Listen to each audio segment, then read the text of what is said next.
Hola, hola. Hola, Gabriela. Gracias, Oh, and Megan, and todos. And how are you tonight, Gary? I'm doing well. How you doing, William? I'm okay. I can't seem to hit the buttons at the right time, but let It's all me right. We'll figure it out. let me give them a rundown of what we're going to do, and then I'll talk to you. How's that, right? Perfect. Sounds great. Okay. Good evening, William Berger here with Gabriella Reyes. We're going to talk to each other and to you about a few things, primarily what we've learned are the challenges and advantages of approaching the world of opera from a Hispanic infused perspective. Buenas noches y gracias a todos por estar aquí. Soy William Berger, aquí con Gabriela Reyes. Vamos a hablar entre nosotros y con ustedes sobre algunas de cosas, principalmente lo que hemos aprendido son los desafíos y las ventajas de abordar el mundo de la ópera desde una perspectiva hispana. And we'll do this in English and Spanish, which is hard because the face has to change shape. But everything we say in one will say in the other, or that's the plan. Vamos a hacerlo en inglés y español. Al menos eso es el plan. Uh, and it's our experience. Esta Yeah. es nuestra experiencia en ambos. Um, you were, I was born in the United States and grew up here, and you grew up here too, right? Yes, yes. So my family immigrated from Nicaragua in, I'd say, the late 1980s, early 1990s. And then I was born. They first went to Los Angeles, and then I was born in. They crossed the United States, and I was born in Connecticut. So mi familia llegaron desde Nicaragua a Los Ángeles primero y después en los 1980, creo que era 89. Y yo nací en el 92, en 92, en Connecticut. Chiquita. Okay. Well, I myself am from Los Angeles, so permit me to say that sometimes my English is a little weird also. Yo mismo soy de Los Ángeles, así que permítanme decir que a veces mi inglés también es un poco raro. Totally, gnarly. Simone. Okay, so first I will talk to Gabby about her experience as Hispanic American in the opera world. Then we're going to talk about La Boheme specifically, the opera itself and her perspectives on the work. Then I'll share some of mine, and then we'll bring it back to La Boheme, okay? Primero hablaré con Gaby sobre su experiencia como una hispana en el mundo de la ópera y entonces hablaremos de la Bohème específicamente, la ópera misma, luego su perspectiva, ¿ok? Y luego veremos a la Bohème. And this is important, it doesn't matter who you are, if you're a great expert or have never been to an opera before. We're talking to all of you because we're talking about encountering art from each of our own perspectives. And that is always a new experience for everyone every time. Yo no, no importa si eres un gran experto o si nunca antes has asistido a una ópera. Estamos hablando de encontrarnos con el arte desde nuestras propias perspectivas. Y esa es siempre una experiencia nueva para todos. Okay, cada vez. Gabby, you told us a little bit about where you're from, but let us get to know you a little. Vamos a conocerte un poco. What did you grow up speaking and singing? ¿De dónde eres? Y, well, de Connecticut. Mm-hmm. Creciste hablando y cantando y haciendo. Yeah. Yeah. So, okay. So, since my family, both my parents came to this country when they were about 20 years old, they predominantly spoke Spanish. So at home, everything, I was such a chatterbox since I was a little tiny baby. My dad would say I'm a lora, like a un pajarito, una pajarita, little bird that just kept going and going and going. in English. And then he'd be like, okay, ahora repítelo en español. So he would make me repeat everything that I said from English to Spanish. So at home, really the main language was Spanish. En la casa, siempre se hablaba español. My father is also a pastor of a Pentecostal church, a Latin American Pentecostal church. Entonces, because he was a pastor, everything was in Spanish in church. And so I would read the Bible in Spanish. I would lead worship in Spanish. Since I was like 11 years old, I was up in the front singing and sharing this passion for, I don't know, I guess performing in a way. Because when I was little, you know, I was having fun up in the front performing. So mi papá era pastor de una iglesia latinoamericana y se hablaba español, only Spanish. Y yo siempre cantaba y leía la Biblia en español. But really, I was introduced, the music that was played in the house. One was I would say a lot of revolutionary music, because my parents were a part of the Nicaraguense. There was a big civil war going on when they were young. And so there was a lot of influence of revolutionary Sandinista music. At the time, the Sandinistas were really focusing on, they were for the people at the time. Things have been changing in recent years. But the music that I always heard was this war music, always with banda and drums. And that kind of gave me this urge to study music in some way. Between that and my grandmother, my abuelita, who was this wonderful, she's still alive. She is this wonderful woman, had this gift for singing. Desde pequeña, I escuchaba a mi abuelita cantar in the kitchen. She'd play the Met radio broadcast. Really, she'd be taking care of me, making ham and cheese sandwiches, because that's what I loved as a little girl. And she'd be singing along with Butterfly, Carmen. Carmen was her favorite. She had castañuelas hanging in the kitchen, and she'd always play with them while she was singing. And so I was maybe 5 or 6 years old, hearing my grandmother sing along to all of this. And that inspired me to play instruments first. So I played the saxophone and the tuba. Mi abuelita, que escuchaba la música del Met radio broadcast, ella lo cantaba Carmen, cantaba Butterfly, Tosca, y yo ni sabía. I didn't know that was what that was, but it inspired me to, me inspiró tocar instrumentos. Entonces empecé con el saxofón, con la tuba, and I was in marching band, I was in jazz band, I was in orchestra, I was in concert band, and I was in choir. And, you know, I just wanted to do everything musical, anything that I could, because I just fell in love with it. And I eventually found my way into, first to a Bible college and then to a conservatory of music. And now here I am. Yeah. We're going to get to more like church theater stuff in a moment from the thing we talked about yesterday. But okay, and here you are, yes, and as the introduction said, you're one of the most celebrated singers in the world today. And you also, I got to know you. I mean, I met you when you first got here, and I said, this one has something to say in her heart. I knew it right away. But then you also arranged, can we see a slide on number 2 for Latinos at the Met when you came here for Florencia en el Amazonas? Yes. Talk to us a little about that. Hiciste arreglos para Latinos at the Met. I still have my flyer. Sí, you still have it. Cuéntanos sobre esto un poquito. And James, can we get the slide of that picture? Yes. And go to the next one. Yeah. There we go.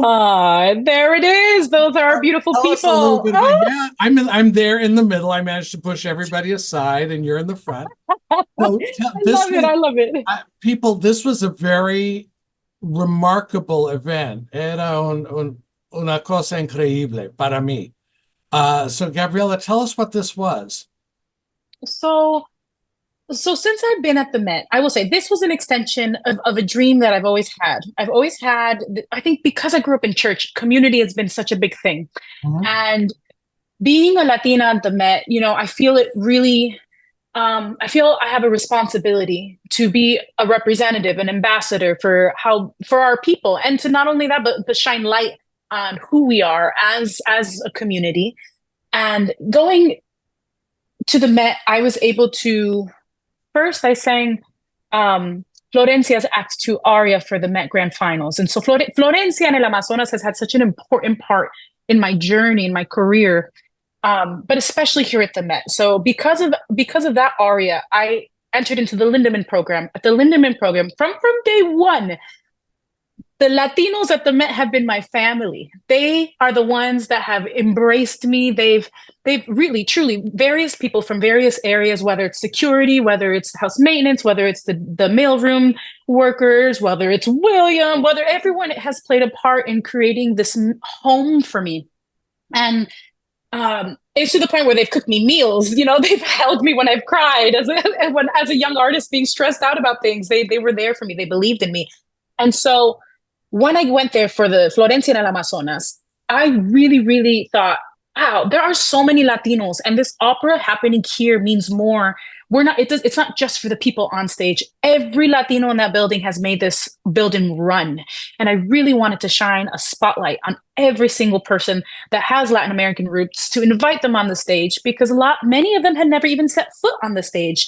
So many of the bartenders, the cooks in the Grand Tier restaurant, they have worked there 20 plus years, 25 plus years, putting operas on in all different languages. And this was the first time. En el auditorio, me dijeron. Uh-huh. ¿Qué? A few of them told me that they had never been in the auditorium before that day. Ooh. Well, that was the thing. So many people que nunca han habido estado ahí en el escenario, cuando salieron en el escenario, empezaron a llorar. So many people started crying because they had never been on such a grand stage. And also, not only that, but felt visible, felt seen, felt appreciated, felt like they belonged, like they were a part of a community and they made a difference. Cantantes, artistas, meseros, criadas, bailadores, todos. Everywhere. And it was so beautiful. And so we put out the banderas, we put out all of our flags. It was between this, this was an idea I had, but thankfully I had the support of Mario Chang and Eileen Perez, who are two phenomenal singers. But Eileen Perez, who's a lot further along in the career, she has a lot more pull. So thank God I told her. She talked to Peter Gelb, and Peter Gelb was the one who's like, "Oh yeah, we should definitely do this." And so there it went. And we handed out butterflies. Teníamos mariposas. I know my butterfly somewhere too. Little mariposas that we handed out to every single Latino so that they can wear on their uniforms or whatever. And they all came in different species and different colors and it was to represent the variety, the diaspora, how diverse we are as a people. Latinos, we are Afro-Indigenous, Afro-Latinos, they're European Latinos. There's Latino. We look from. You're Grimsley from New Orleans. I said, that's Spanish Empire. Get over here. I get over here. No, but really, it was amazing. It was anybody who was involved in Florencia, as well as all of the Latinos that really helped make this place run. Because if it wasn't for every single Latino in that building, we wouldn't have the Metropolitan Opera. We wouldn't, and even where the Met was built was a predominantly Latino neighborhood, and that plot of land. It all comes back to Latinidad, and it was just such a powerful moment. I was crying. I didn't realize that this little thought that I had would explode into this, and I was extremely grateful. Extremely grateful. Hablamos sobre la Bohème un poquito. Sí. Let's talk about La Bohème a little, because Gabriella will be now. Wait, you're singing Mimi? Musetta. Musetta. I just wanted to make that correction. Sorry, Megan. I have pictures of you singing Mimi, and we'll talk about how they're kind of each other. So that's part of our story too. Okay, La Bohème es la ópera más celebrada popular del mundo. It's the most performed, the most popular opera in the world. has been since shortly after its premiere. And it exists almost in the world consciousness beyond the opera house. Um, I have a poster. I have a slide, actually. James, can we see the Bohème slide 3? Um, and I think I have a picture. Next one. Yeah. Oh, look who's there. Little old me. Yeah. So it's interesting because it crosses a lot of borders, cruza muchas fronteras, que es una idea muy importante a mí. El libretto in Italian, based on a play on a novel in French, set in Paris. And we have a picture of Gabriella here as Mimi. There are two lead roles for soprano, Mimi and Musetta. Perdón, pero puedo decir que Mimi se muere. Spoiler alert. Spoiler. Guys. And based on what you've told us before, do you have any ways in which this specific opera spoke to you personally in a way that's predicated on your identity? Let me say that. Según lo que nos dijo antes, ¿tiene alguna forma en que la Bohème le haya hablado personalmente de una manera que se base en en tu identidad? For sure, for sure. Well, this opera really it's a story about young people really trying to make it in the world, and specifically Mimi and Musetta, who don't come from a lot of money, and they have really leaned into their own skills to survive. And from a personal perspective, my parents being immigrants, we did not have really a lot of money, per se, when growing up. They worked very, very hard, but we were always, we were always working very hard. And so, since I was 14, I've had a job. I worked in any way that I can. And para mí, que mi familia no tenía mucho dinero desde pequeña, mis papás fueron inmigrantes. A mí me ha tocado trabajar como Mimi. Like, I have had to work. I've had to use my skills and my strengths to move forward in this life, and I take it seriously. Whereas, and I have had shared a classroom with students who really do come from money and who chose to maybe live this hipster bohemian life, and when they very well could ask mom and dad for help, and yet they kind of stay closed-minded into this world of quote unquote poverty for them. And I referred to Rodolfo, Marcello in the story. They're also poor, but in the books they're not. Right. They actually come from money.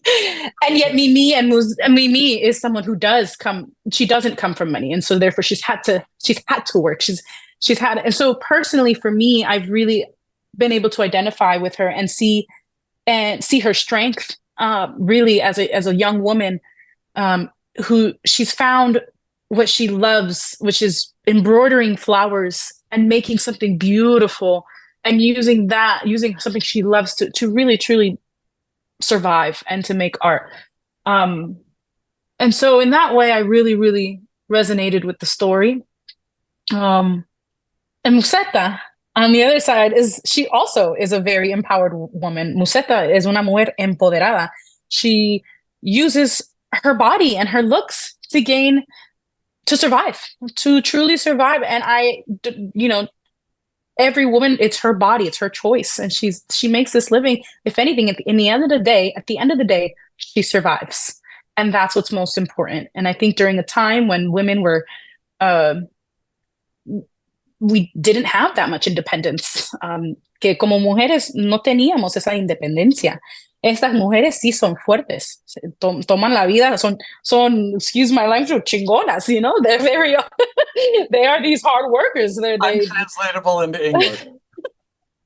Don't translate that.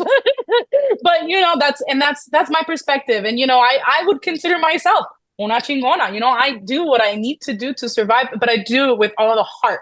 Whatever it is that I do it with full honesty, authenticity. This is what I love. This is and thank God that I can do this. I will say I it's a privilege to do what I do and to survive off of the art that I make. It's a complete privilege, and I don't take it for granted. I've done many other jobs. I've been a waitress.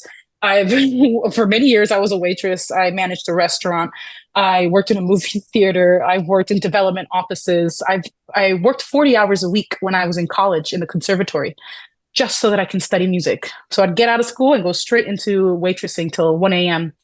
And I identify with those women from the story in that way. And I hope that answers the question. Oh, no, well, it brings up so many more too, but we'll get to that. Because the way you talk about Musetta, one of the two women, ella es una mujer independiente, pero también es la única que ora. She's the only one who prays. Mm-hmm. And I think that's interesting too. But Mm-hmm. okay, I'm going to throw out some things from my perspective that we talked about a little bit the other day.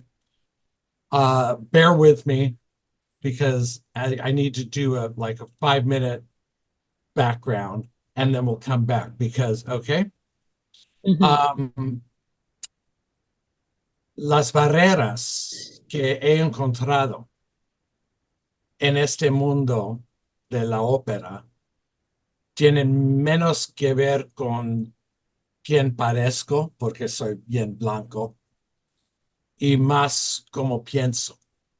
So the barriers that I've encountered in this world are less about who I seem to be and more about how I think, how I see things, and how I read a text. Como leo un texto. Y todo es un texto. Everything's a text, right? I've encountered intellectual snobbery in this world from the English-speaking world, of which I'm part also, speaking to the Latin world. Mm. Un cierto tipo de snobismo, is that the word?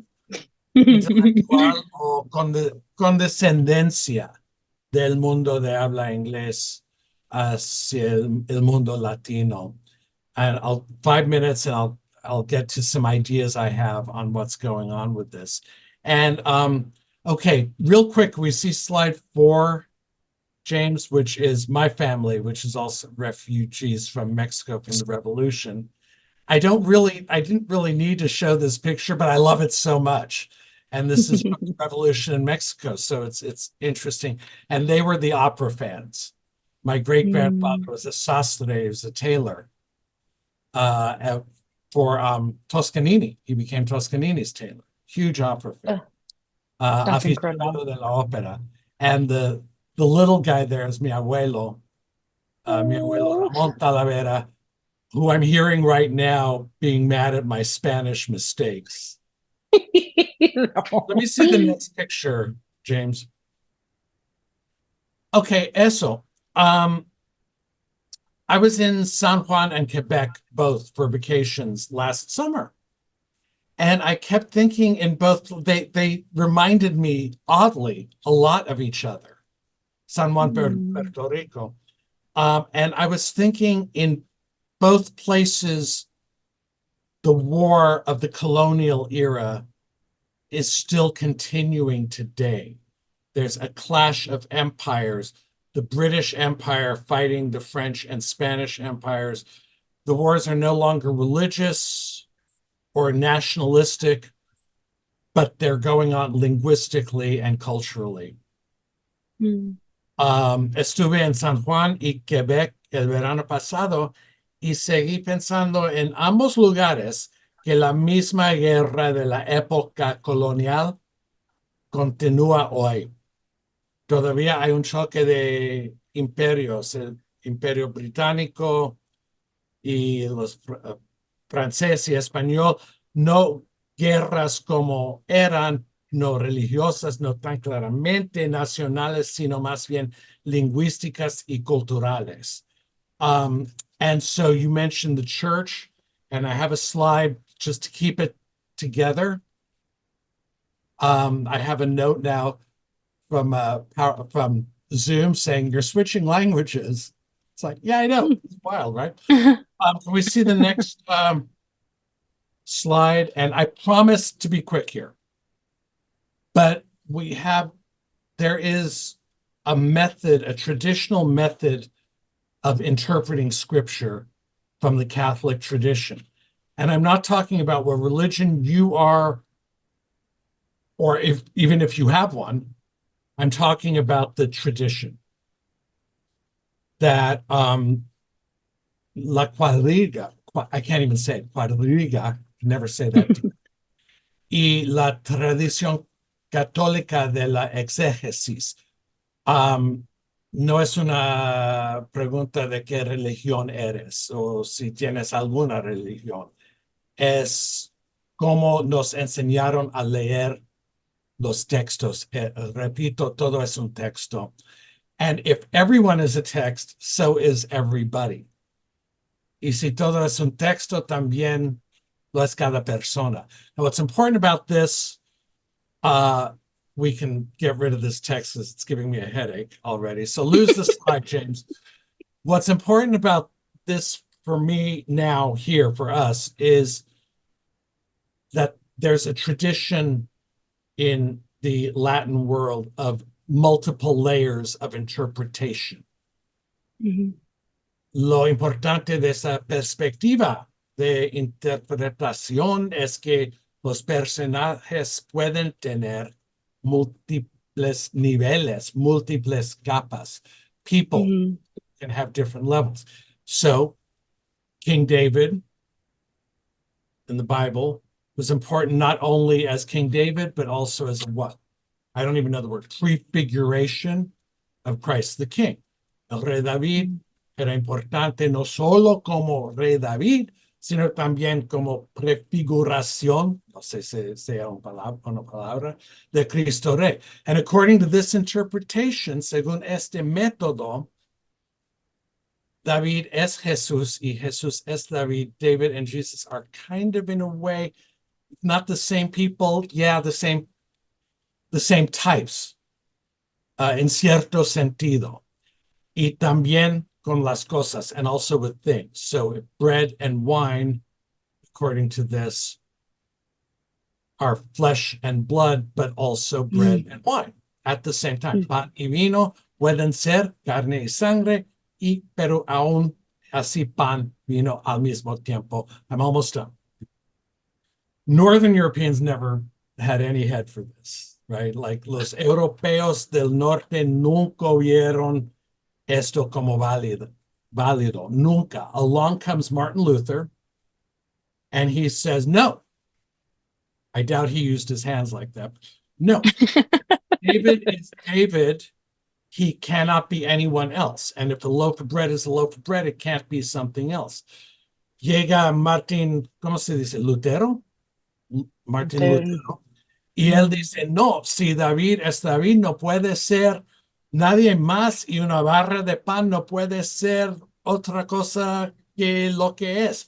This is the Anglo-Saxon genius. It's different from the Latin genius.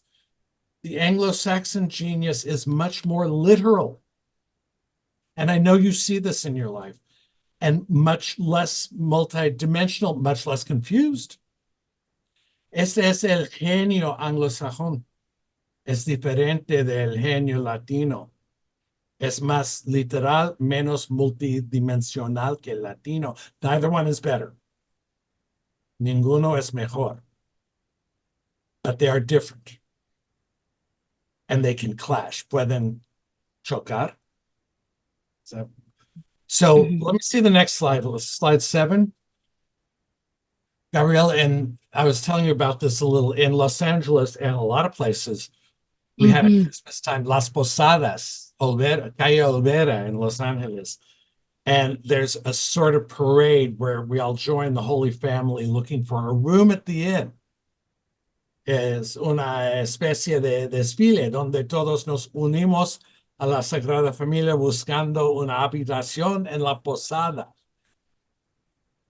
But it's different than an English or German Christmas carol. We're not singing like it came upon the midnight clear, it came, pasado, vino, that sound of old. We're there. In a sense, somos ellos. Or that's the idea in Las Posadas, because we have multiple personalities, multiple characters. At the opera, okay, ya con Las Posadas, if you don't, we can lose the slide of Las Posadas.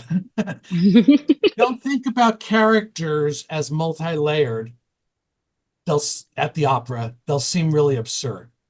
En la ópera, si no piensas en los personajes como si tuvieran múltiples capas y dimensiones, simplemente te parecerán absurdos. And if we look at, I'm going to start with Verdi now, real quickly.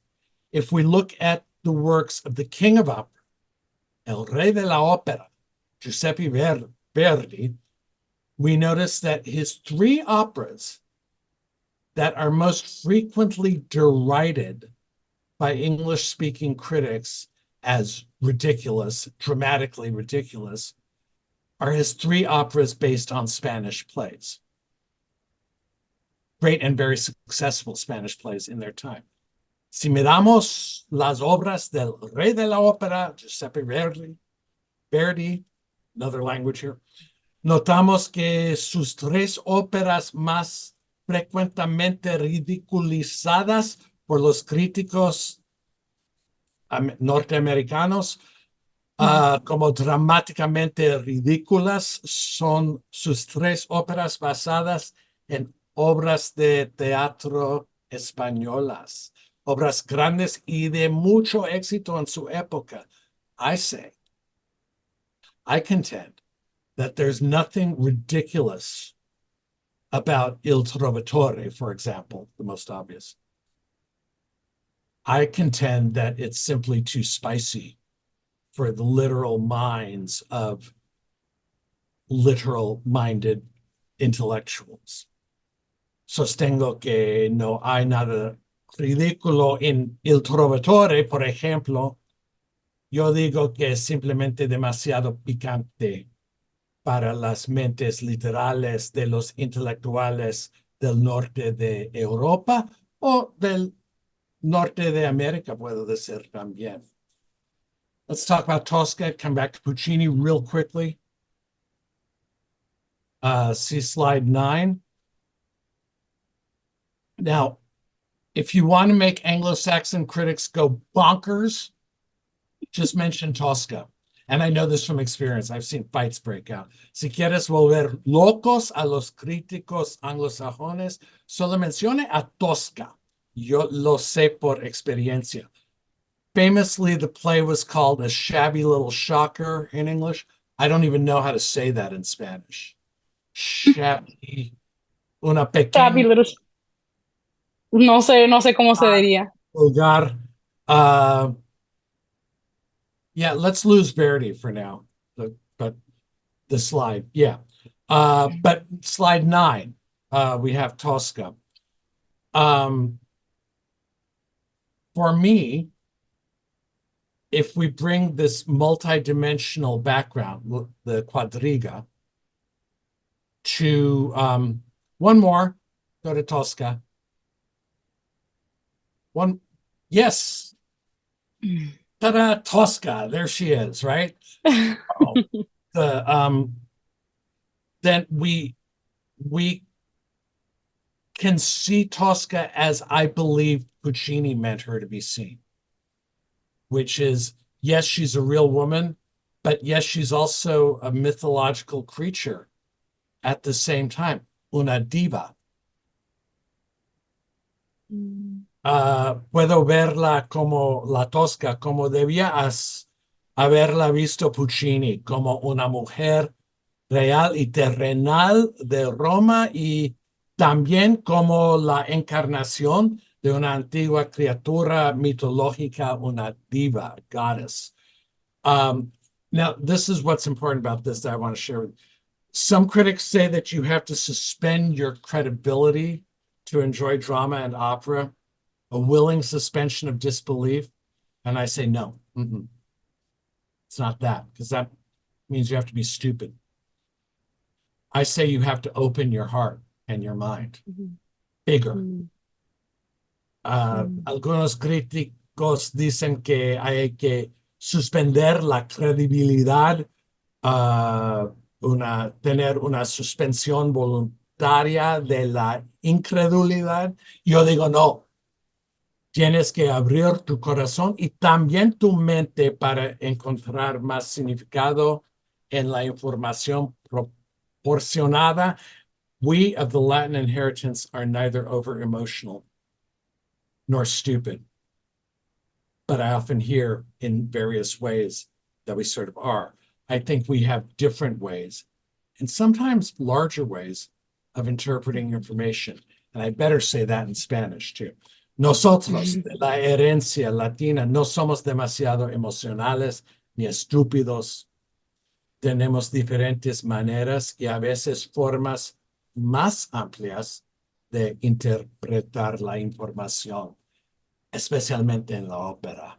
Okay, now let me bring this back to you. Let me see the next slide of the Berger d'Enfer.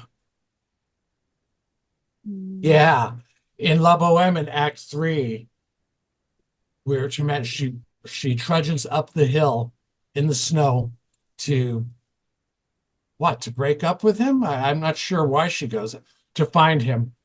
And it's interesting because it's a place called La Barrière d'Enfer, the gates of hell, the gate of hell. Yeah. It's an actual place, though. So it's like, yes, it's a real place, but come on, it's called La Barrière d'Enfer, Gates of hell. Gates of hell. And here we see La Reyes in the snow. We see the Metropolitan Opera.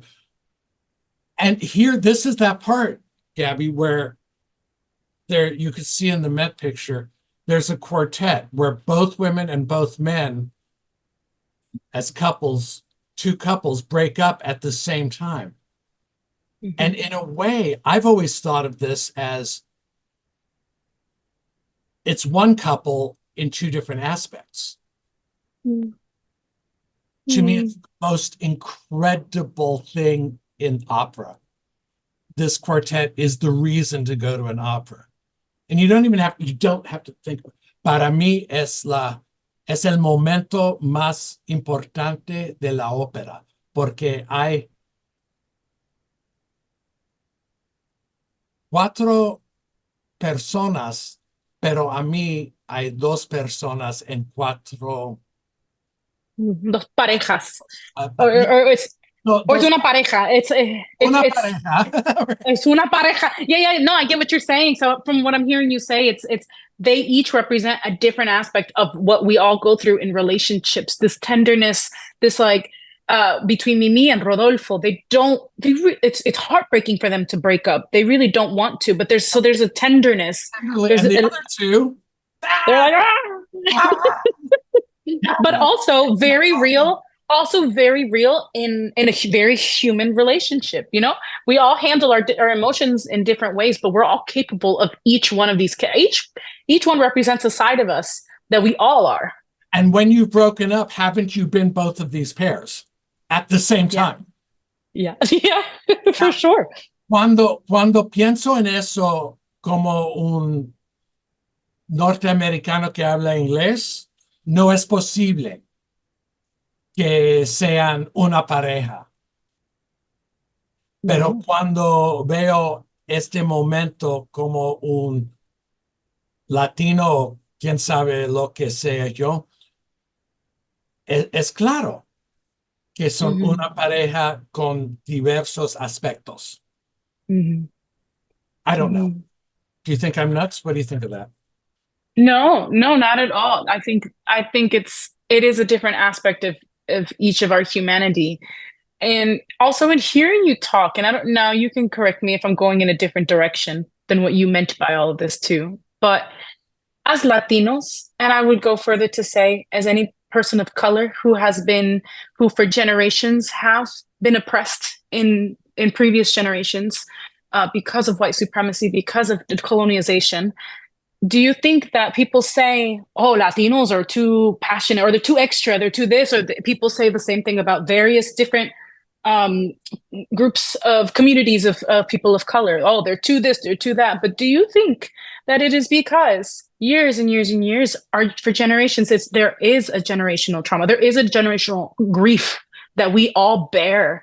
And in a way, when we feel things, like, and I will say, I'm not claiming to have the worst, most difficult life ever, because I recognize the things that I had that maybe, say, if I were born in a different period or in different circumstances, I could have had it way worse.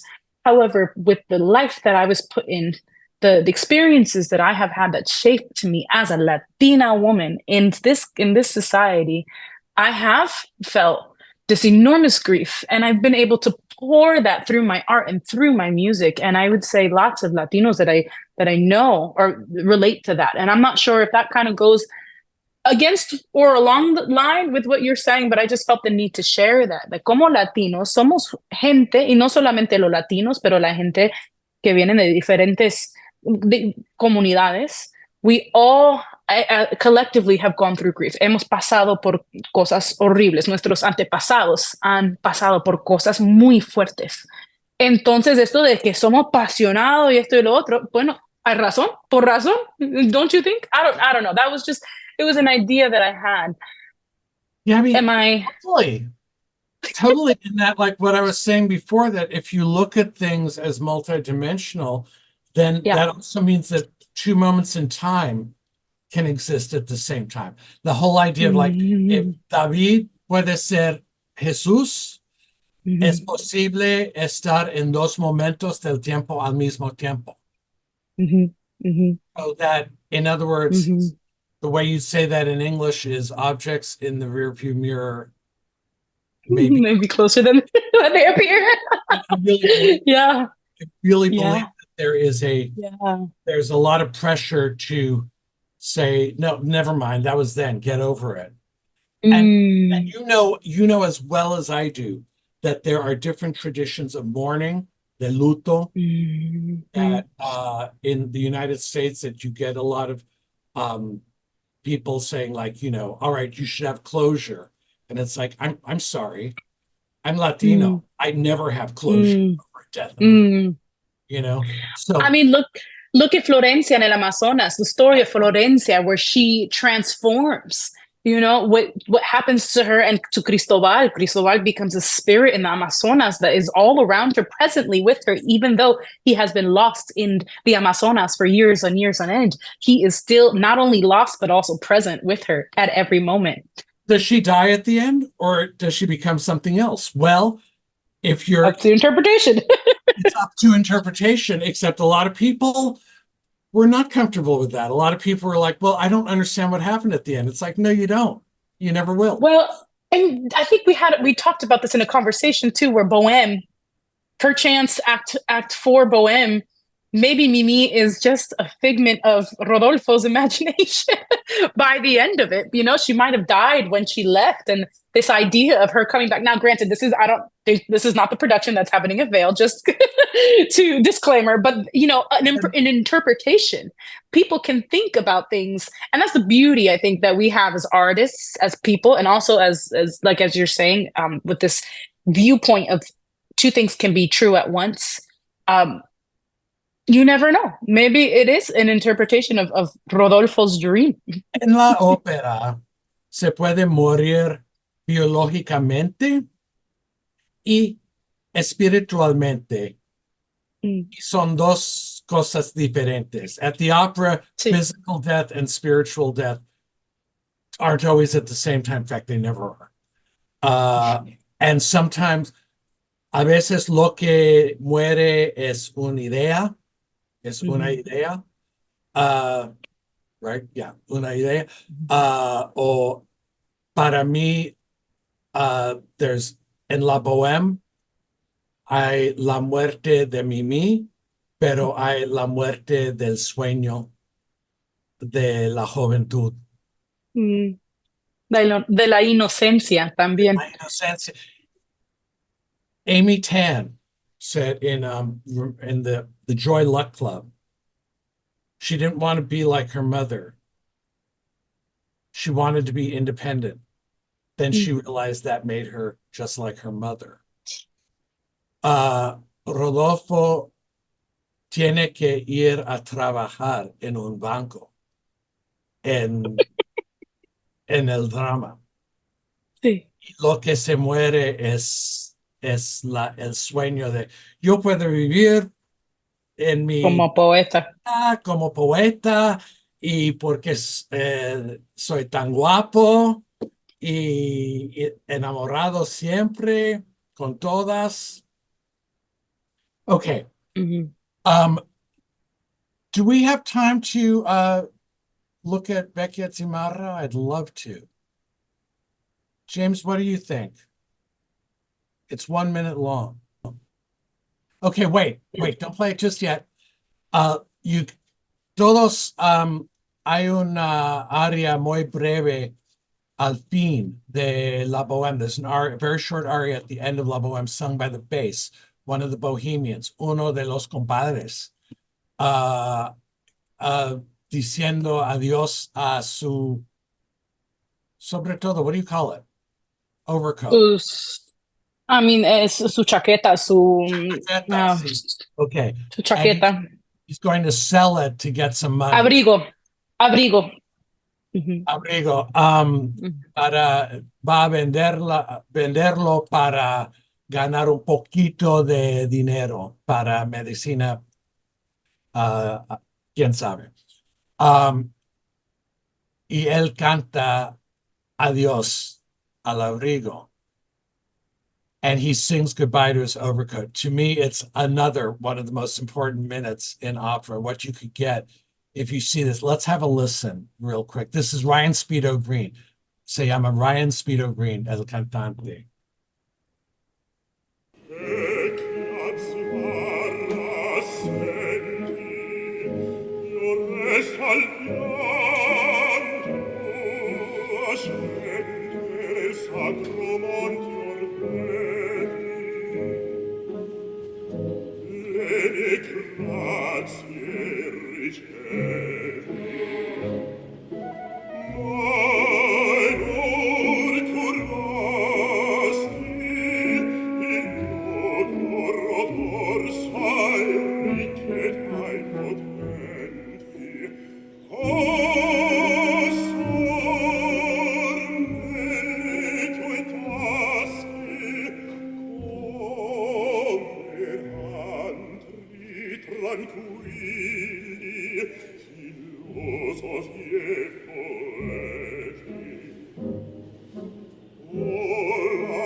Okay. Okay. That chokes me up. And I don't care about overcoats.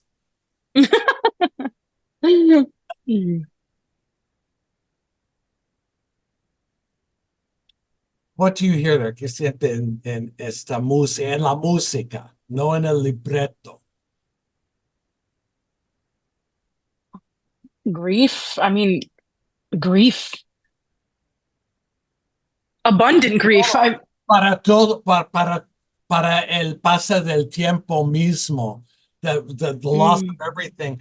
Okay, para mí, Colina, este carácter, es uno de los muchachos, un compadre, pero al mismo tiempo parece el sumo sacerdote entonando las oraciones por los muertos. He's like the high priest intoning prayers, except in the modern world, we don't have those coming around. We have to be those ourselves. So you wouldn't believe how many critics in English will say, Puccini's so stupid, he's singing to his coat, so stupid. La ópera es tan estúpida porque está cantando a su abrigo. Y yo digo, no, está cantando para toda la pena del mundo. Siempre. Eso es lo que tengo que decir. That's what I got to say. So I think they have questions for us. This ought to be great. Yes. I love so it. excited. See what we have here. Now, wait, how are we going to do this? You going to feed us questions or? Yes. So anybody from the audience, please put your questions in the chat or in the Q&A. Por favor, pongan sus preguntas en el chat o en la sección de Q&A. And we will start putting it in. And thank you both so much. One thing we'll put to start as a first one, how does the depth of your knowledge impact the way you perform and hear an opera? I'm sorry, how does the what of the knowledge? The depth of your knowledge impact your experience in the way you perform and hear an opera? Well, for me, I think the nice thing about opera, but also any piece of art, is that the more you look at it, the more you find, and so the depth will continue. It's infinite. There's no amount that I need to then do it. I accept what I'm granted. I do the research and what I need to do to prepare a role or to perform something, but with the understanding that more knowledge will come as I perform it, as I dive deeper, as I live and breathe with it. I will learn more and more about it as I consume it, and then therefore translate it out to the audience. But knowledge, I think, also comes from life experience too. I take the source material, knowing where it comes from, knowing those logistical things, but also I think there's knowledge of being a human, of human experiences that I also integrate into my performances and affects what the finished product, whatever the audience sees at the end of the day, it's combining both the source material and like the book work, but then also my personal experiences. I don't know, William, do you have a similar? No, but I want to ask you,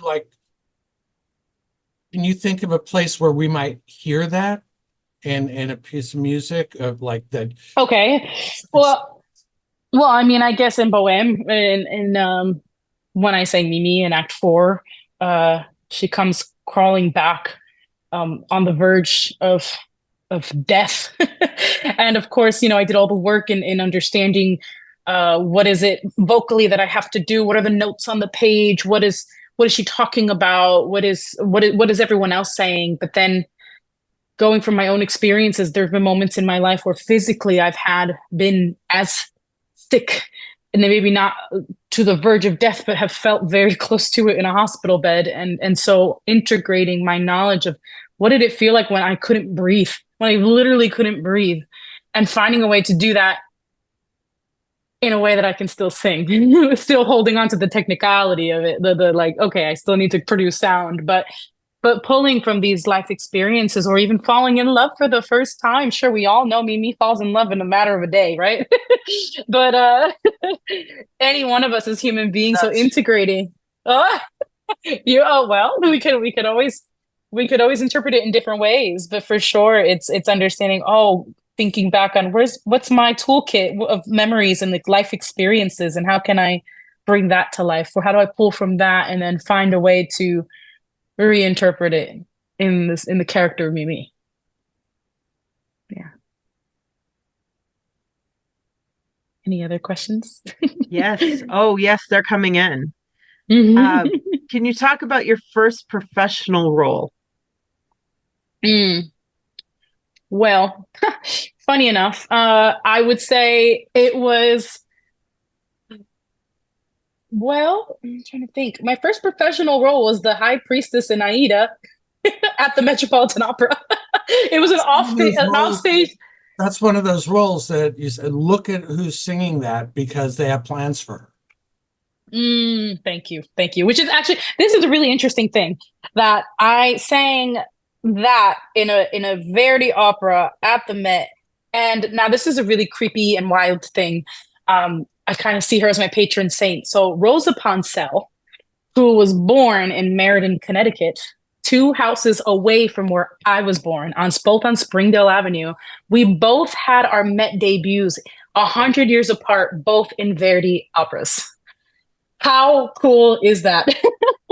Rosa Poncell, one of the greatest sopranos of the 20th century. She is, like I said, my patron saint. And so I kind of I get excited to just know that, there's a part of me that thinks that she's guiding me along through it. But then outside of the Met, that happened because I was a young artist at the Metropolitan Opera. Of my second year in the program. Now, my first professional gig outside of the Met was the summer in between my second and third year at the Metropolitan Opera. I did Musetta, what I'm doing in Vail, and Santa Fe, the Santa Fe Opera, the summer festival. And I learned it. It was a last minute call. I got the call the Friday before the Monday rehearsal. They're like, "Hey, do you know Musetta?" And I was like, "Oh, yes." Actually, I'd only really heard. Right? Yeah. I was like, I've heard it. I've always heard it, and so I learned it. I learned all of it on Friday, memorized it on Saturday, and showed up to Monday fully memorized. And then they say, "Can you rollerblade?" I was like, "Oh yeah," because I was a young artist saying yes to everything. My first professional gig, I was so hungry. They're like, "Can you rollerblade?" Like, yeah, sure. It's so every single day for 3 weeks of rehearsals, I was rollerblading for an hour a day in the morning, prepping because I did all of Act Two on rollerblades in altitude, on a raked stage in a corset. But those were my first professional experience. Don't try this at home, people. No, don't. I did learn a big lesson from that. I enjoyed doing it. It was a big life lesson. However, I learned, okay, try everything once. If it doesn't work, say no to the things that, maybe when one thing I know, I'll probably never do that again. I'm going to combine a couple questions around language and singing. How is performing in Spanish different than other operas in languages like Italian, French, and German? Is German the most difficult language to sing opera? For myself, I don't speak for every singer, but for myself, I would say German is definitely the most far away in my mental space. I'm currently working on a German opera. I'm working on Fidelio by Beethoven. I'm doing with LA Phil next month. And so I'm learning or relearning Marcellina. And that is a lot of mental work, I will say. It's a lot of writing out my translation, speaking the German and speaking it in English, then speaking it in German back to back. And then sometimes even speaking it in Spanish. I'll translate it in Spanish as well, so I really know what I'm saying in all ways. And then I continue. But singing in Spanish was one of the most freeing experiences as an artist that I've ever had, because there was no extra step. There was no extra what is it that everyone's saying? No, I knew what everybody was saying, and the way it naturally. It made the vowels, it made my technique better because I didn't have to think about, I have to in different ways for different vowels that are almost a stranger in my mouth. It feels like a stranger. But it is really, really nice when I can sing in Spanish and it can just roll out of my off the lengua.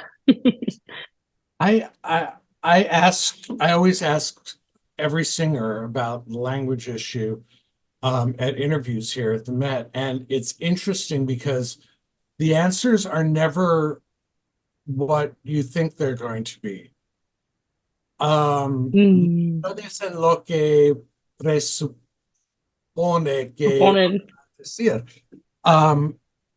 Benjamin Bernheim French, Parisian, saying that French is the hardest language for him to sing in. And I've had other French speakers say that too. It's just hard to sing it. Es difícil cantar en francés, cantar en la ópera, porque las vocales, quién sabe. English is uniformly loathed by singers. Uniformly. However, sorry. No quieren cantar la ópera en inglés. Otra música sí. And then Speedo, who we just saw, is interesting because he kind of grew up as a teenager studying Russian music, even though he's from the American South. And right now he's singing Fire Shut Up in My Bones at the Met, which is terrific. And everyone says, oh, it must be really great to be singing the church music, the gospel music, and that. And he's, I don't know anything about singing gospel music. My background's in Russian music, even though I'm American Southern. So I don't know like what the answer is, but I know that every time you ask, cada vez que pone la pregunta a un cantante, hay una respuesta diferente. There's always a different answer. Oh, if I can add one more thing to that Leah Hawkins, she's my best friend, one of my dearest, I would say almost sisters, who is also a rising soprano, went to the Lindemann program with me. We studied with the same teacher. We talk shop all the time. Really, we call each other up. We're like, hey, how does this sound? Hey, how do you do this? How do you do this? And one of the things that we've done with each other is she'll tell me, okay, sing that in Spanish, and she'll listen to it and she'll like, that was more honest, or vice versa. I will tell her, hey, sing that phrase in English, and she'll sing it to me in English. And while maybe it's not the most easy thing to or natural thing to do in English, when there's an immediate intention, when you're not thinking about the language change, like, oh, this is a different, if it doesn't feel foreign, the minute you say in your vernacular, it flows in a way that you get a different understanding of the way the musical line is written as well. It's just something that we push each other to do. And I love that we're able to do that, one as sisters, as friends, as colleagues. But when I hear her do it, I can hear the light bulb turn on, like, oh, and then she'll sing it again in the language that it is, whether it's French or German. And then it has a more ease. It has this gorgeous legato to it in a way that maybe we were both trying to find before. So little trick we do. Linda Ronstadt, another Mexican-American with a German name from Arizona. She used to say in her house there were two languages, English for speaking and Spanish for singing. That resonates. Inglés para hablar y español para cantar en su casa. Makes sense. I love it. This one comes with the saludos desde Mexico. And hola. Who are your favorite mimis and musettas from the past? What? Yes. Who is that in Mexico? Ingrid or? Ingrid. Ingrid, hola, Ingrid. Hola. Hola. A ver. Mis favoritas mimis y musetas. Yo diría, Mirella Freni es una de las mejores para mí. Scotto for Mimi, Tebaldi, Virginia Zeani. Virginia Zeani. Oh, the way her voice is so sparkly and then rich. I think she really sings with angustia.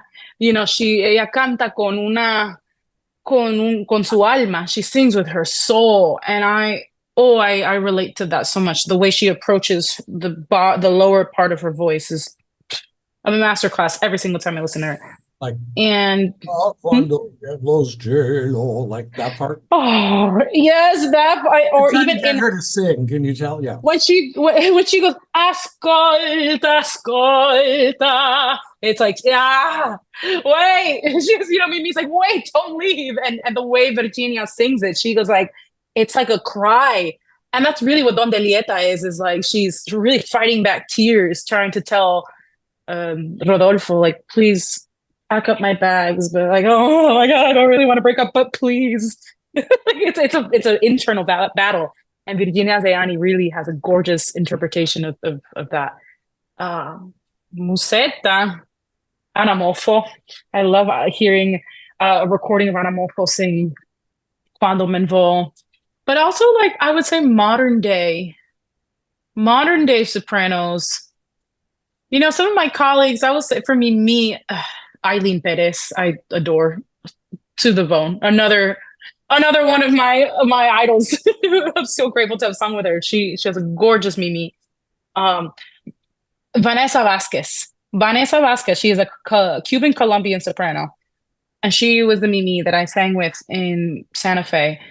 And her voice and her acting, it was her acting. Oh, like when I see an actress who really brings the humanity into the character, it's not just like opera acting, like it's not that. It's like she's a real human being. I saw that in her performance, and I adored her. How about you, William? Do you have favorites? For me, it's in La Boheme. What's interesting is every Mimi is a different story. Mm. They all work. It's kind of the Mm. problem with La Boheme.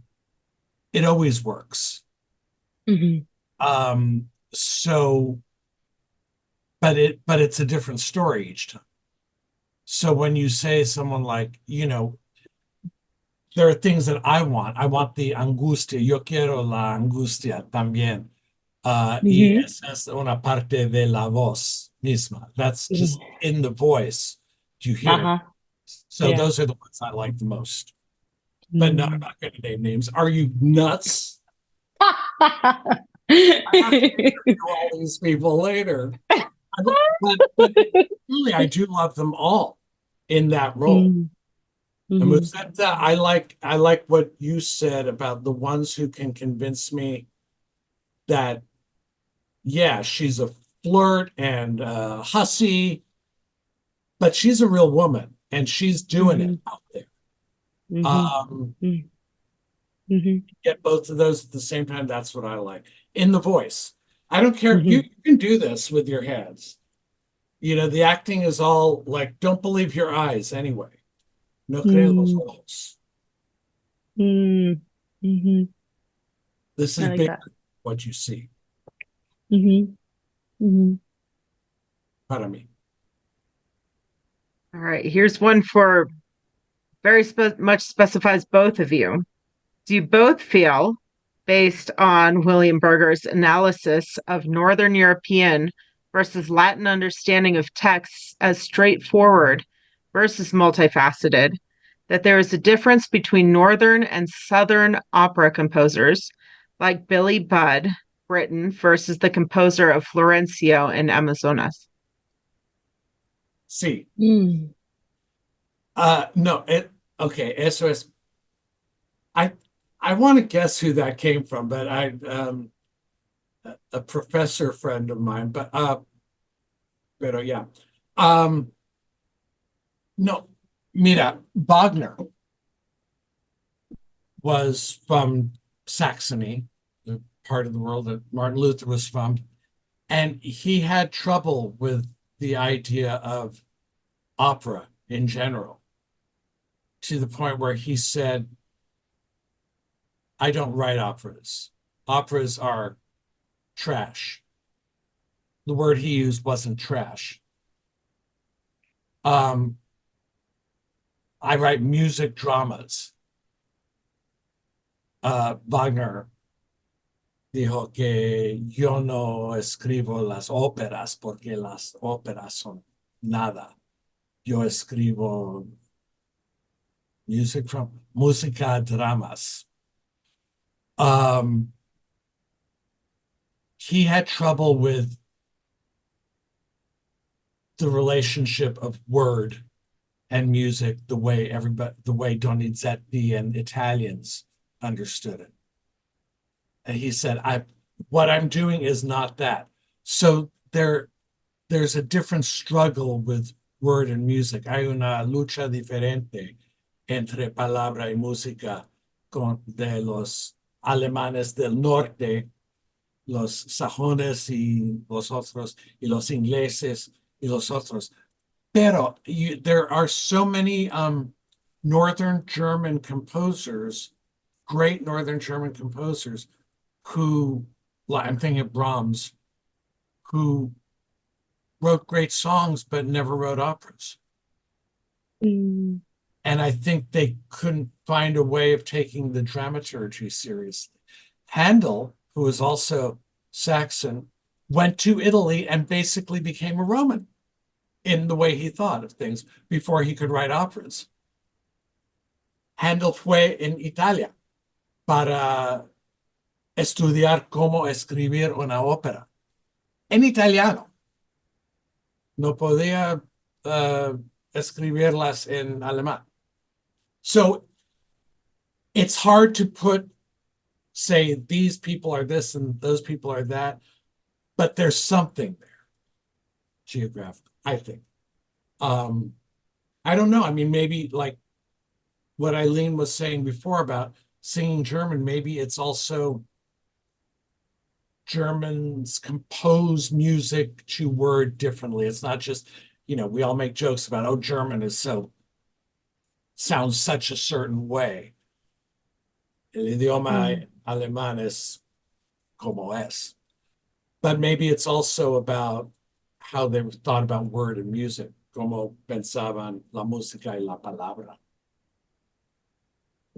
I think it's very important that Mozart achieved his greatest triumphs that he did with an Italian librettist, a priest, no less. So. I think also to the question that was asked, I can't answer on behalf because I've never actually seen Billy Budd. So I wouldn't know really how to compare the two without seeing the first or knowing the opera well.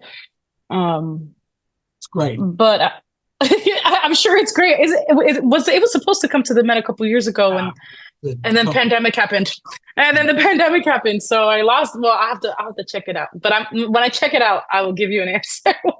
But one interesting thing I want to say about Billy Budd, boy, you did not want to hear Benjamin Britten on the subject of Puccini. Benjamin Britten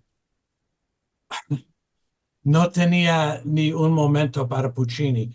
Dijo que Tosca, la música de Tosca, lo hace enfermo, made him physically sick. Pero está loco. Well, at least he knew he was supposed to have a reaction. At least he didn't say, oh, it doesn't interest me. It's like it worked him the wrong way. And La Tosca así ella es una mujer fuerte. Sí. There are great operas from all over. But I think there are different ways of dealing with it. And the traditional Italian opera is very hard to take literally. Don't come. Do not come. No vienes para entenderlas literalmente. I know people, okay. For me, the greatest thing in opera is the first 4 minutes of Otello of Verdi. El momento supremo de la ópera es el inicio del Otello de Verdi. Es una tempesta, the storm scene. It's not about weather. No es sobre la clima. It's about God and faith and death. Es sobre Dios y la fe y la muerte. So literally, it's about, big storm. Eso no es lo que es importante de la tempesta del Otello. It's about literalism. Literalism kills, man. Mm. The letter kills. Sí. ¿Por qué opera? Why opera versus recitals or other forms of music and singing? What should we be looking for when you come to Vail and watching La Boheme and in this art form? Mm. Uh, so why opera as opposed to recital? Is that the question? Or other forms of singing, other art forms. What makes opera special? What should we be looking for? Well, I will say all forms of they each have their pros, and I think they each have their things that are good. Recitals have an intimacy between the audience and the singer and the pianist or the chamber orchestra. That can always bring something magical and powerful to an audience member. There's something about the grandiosity of storytelling through opera with the full sets and the orchestra, the lighting, the costume. And yeah, I think as William said, not to only focus on what you see, but on what you hear. I think as artists, when we have all of those components added to it, it it does kind of bring things to life in a different way. So that when you do close your eyes and you just listen, it's in a different realm of communication that we get to send out como artistas. La energía que pasamos a la gente es algo diferente cuando ya tiene los vestuarios, los escenarios, la orquesta, la luz, todo para nosotros nos inspira de una manera que es diferente que una persona parada enfrente de un piano, parado enfrente de una orquesta, que igual, como dije, like I said before, tiene sus cosas buenas también. Tiene intimidad, tiene algo, es diferente. Yo no digo que uno es mejor que el otro. I don't say that one is better than the other, but I do think that en esta manera, en esta producción que vamos a hacer, in this production that we're going to do, it's really beautiful. The chance to get to see all those components work together as one. There's nothing like it. It's the most beautiful thing. Yeah. All that, I don't know if it's pointing to you and on everyone's screen, but all that, but the way I see it, it's structural, estructural in la ópera. I'm interested in all forms of storytelling. Tell me a story. Dime una historia. Todas formas. Pero hay cosas que se puede hacer con la ópera que no se puede hacer en ninguna otra forma. There are things you can do in the opera that you cannot do in any other medium, and they penetrate deeper, es más profundo. Psicológicamente, psychologically. Por ejemplo, you can say the opposite of what you mean.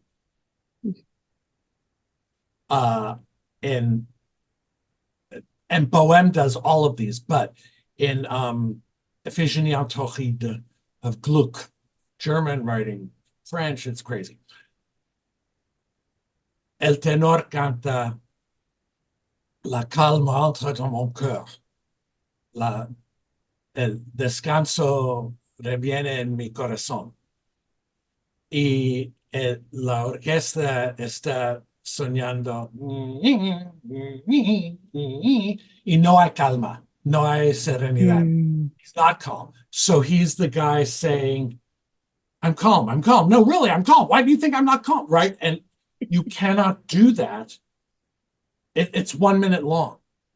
Un minuto. Hamlet, the Shakespeare, necesita 20,000 palabras para decir, estoy confundido. It takes him 20,000 words to say, I'm conflicted. And Oreste in Iphigénie can do it in 1 minute. Or the quartet in La Bohème. I love you, get out of my life, you viper. Strega! Vittore da Bottega, you cheap house painter, you're the greatest poet in life at the same time. And so la ópera no es estúpida, es más profunda que don't come here for the beauty. Don't come here for the pretty music. There are cheaper ways to get pretty music. Come for the truth, la verdad. I love that. I'd better shut up there because that was a good clip. Mic drop. Mic drop. I think that's the time that I'm going to give it to Eileen to give us details on when to see you all when you are here. Wait, Gabby. Te quiero. Gracias. Yo te quiero a ti. Abrazotes, abrazotes. Gracias a ti. Grandototes. Vemos aquí en la escuela. Sí. And thank you, Vail, for having us and for hosting this charla between William and I. Thank you, everyone, for inviting us and being here. Imagine somebody saying, "Hey, you and Gabby, you want to talk?" And we'll put a camera on. It's like, we want to talk. We're like, yes. Okay, see. Okay, yeah. Always. And we will see more of that. Thank you, Gabriella and William, for all your inspiration today with your stories and your analysis and all your thoughts on opera and La Boheme. We are so excited to see you this summer. Yes, July 10th and 12th at Bravo Vail. You can find tickets, limited inventory at bravovail.org. We also want to make sure we let you know that if you've enjoyed hearing William today, leading up to the event on July 10th at 1 p.m. at the Vail Chapel, he will be leading a discussion called Insights to La Boheme on the composer Puccini and his beloved world-famous opera. Additionally, we can't let you forget about the upcoming Summer Music Festival. Besides the opera, we are featuring our first Latin American orchestra, the Sinfónica de Minería, as well as our returning orchestras from Dallas, Philadelphia, and New York. Tickets for these events, as well as all reservations for our free events, are available at bravovail.org. Gracias, Gabriela y William, para toda la inspira y de las historias. Antes del evento del 10 de julio a las 1, vamos a presentar en la cápsula de Vail el autor Williams Berger, que hablará aquí hoy. Dirigirá una discusión llamada Insights to la Bohème sobre el compositor Puccini y la ópera de fama mundial. Además, le invitamos a todos nuestros próximos conciertos del Festival de Verano, incluyendo la primera orquesta latinoamericana que se presentará en Bravo Vail, la Sinfónica de Minería, así como nuestras orquestas que regresan de Dallas, Filadelfia y Nueva York. Las entradas para estos eventos, así como las reservas para nuestros eventos gratuitos, están disponibles en bravovail.org. Families and students. And thank you all for joining us this evening. And again, a million thanks to both William and Gabriella. We can't wait to see you here in Vail. Thank you to everybody. Gracias a todos. Good night.